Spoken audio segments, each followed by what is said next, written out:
Well, the first week of the election campaign is over and now there's only another 7 weeks to go. Malcolm Turnbull has been keen to push his plan for jobs and economic growth despite being repeatedly challenged over his personal wealth and suggestions that he's out of touch.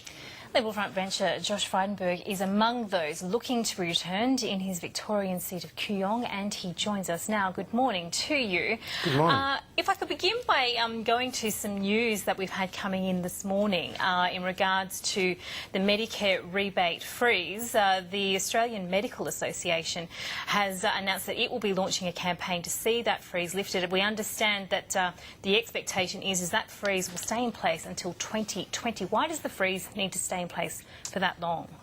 Well, firstly, the freeze came in under Labor, in fact, in 2013, and it is being continued because we're ploughing the money into many other areas of the health system, including the Turnbull government's recent announcement that more than $2.9 billion additional will be put into public hospitals. Now, when it comes to Medicare, the Turnbull government is absolutely committed to increasing the contribution and the funding to Medicare, and will do so up to the tune of $26 billion by 2020-2021. And it's been very pleasing to see the bulk billing rates increase, reaching sort of historic highs. For example, for GPs, they're at 85%, where they average 79% under Labor.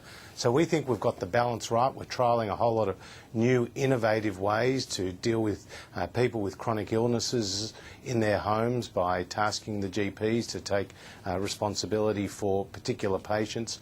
And we think that overall we've got the balance right. And in terms of the Medicare freeze, that was put in by the Labor Party. Well, Josh Frydenberg, the AMA disagrees with you. It's the head of the AMA, Brian Aller, essentially saying that patients are going to feel the pain more now, both literally and also in their hip pocket, as GPs can't afford to keep up with these costs. They'll inevitably have to raise prices.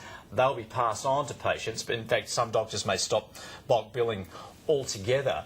And he's saying that now many patients may not go ahead with some treatments, or perhaps will defer it. Well, as I said, I mean, bulk billing rates are now reaching historic highs at 85%, and more money every year is being put into Medicare, and it's about $5 billion a year on average. More money goes into Medicare under the Coalition than it did on average under the Labor Party. So you have to distinguish here between what the Labor Party says and what the Labor Party does. And this is very pronounced when it comes to Medicare, given our track record of putting more money in, getting bulk billing rates up, and obviously we'll disagree with the AMA on that one. But what do you say to those patients who say that they simply can't afford to be treated?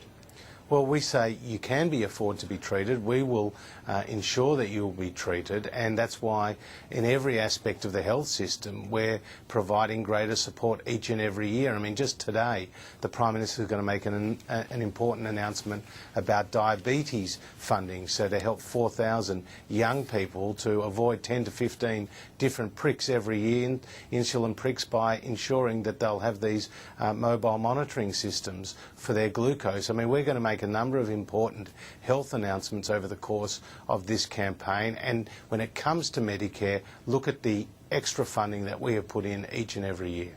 But isn't the critical concern here in terms of costs, medical costs being put back onto patients, that those who can least afford it will be most affected? Well, I don't accept that, because when it comes to the Medicare bill going up to $26 billion by 2020-2021, that is a cost being borne by the taxpayer, and so it should be, because we all have an interest, a stake in having a healthy Australia, a healthy population, and that's why we've prioritised this area. Josh Frydenberg, can I just switch to other news of the past day or so, certainly as far as immigration and asylum seeker detention offshore is concerned. Both sides of politics dealing with this issue at the moment. We've had that latest case of the mother who was on life support in a Brisbane hospital after having a caesarean on Nauru. Are you feeling perfectly comfortable with that situation at the moment of how women, particularly, and children in Nauru are being treated? Look, I think this is a very challenging issue, and obviously there are some very sad cases, but I believe we've got the balance right when it comes to our border protection policies. When I consider what happened under the Labor Party with more than 50,000 unauthorised arrivals and a huge cost blowout, that was bad enough. But what was the worst aspect of Labor's policy was that more than 1,000 people tragically lost their lives at sea. Now, we have taken some very difficult decisions, some heart-wrenching decisions, to go back to where the policy was under the Howard government, and it's been very successful. Now, Labor is coming apart at the seams in this election campaign over the issue of border protection. You've had more than 20 of its candidates and members express disquiet with Bill Shorten's positions. In fact, many of them are at odds with Bill Shorten's position, and I don't think that issue will go away for the duration of the campaign. And we've shown how in the past we've got the policy successfully in place, and will continue to do so if re-elected. Now, 5 men have been charged with terrorism offences over an alleged plot to get to Indonesia in a small boat. How concerning is it that we are seeing people in Australia who are allegedly keen to leave the country and join Islamic State? Oh, it's very, very concerning, and underlines the threat that we face, not just abroad to Australia's interests, but also here at home. In fact, we have more than 100 Australians who are over there in Syria and Iraq fighting. We have lost nearly 50 Australians who have been killed in that fighting over there. And we're being told by ASIO that they have more than 400 high-priority terrorist investigations underway. They are very alarming figures, and more than 150 Australians have had their passports cancelled. And we can't afford to dilute our national security legislation, our national security policy outlook, because the threat is very real. And on that point, you had the Labor Party's candidate in the seat of Dunkley, which is a marginal seat in Victoria, her name is Peter Murphy, being revealed just over the weekend that she had sought to dilute the government's approach on national security. And again, that's a big headache for Bill Shorten, because it's at odds with his public position, and will raise questions in people's minds as to how committed he is on this important issue. But I mean, you say it's alarming, but is enough being done to, at the grassroots, to stop the radicalisation of young Australians?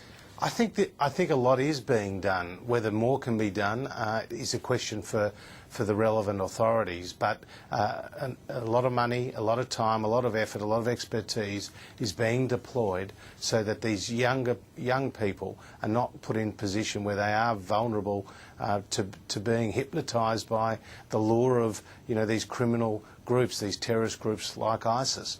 Now, we have a big job ahead of us. It's not going away, but it's very important that we're upfront about the threat, about the risk, and that we both resource as you say, the de-radicalisation efforts here at home, but also the harder-edged ASIO, Australian Federal Police approach to law enforcement.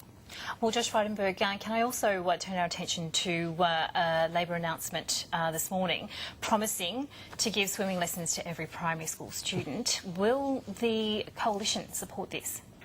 Look, I'll leave that to the relevant minister, but we'll have plenty of announcements throughout the campaign that will see children and families better off. And like I said, the Prime Minister's making an important one this morning on diabetes.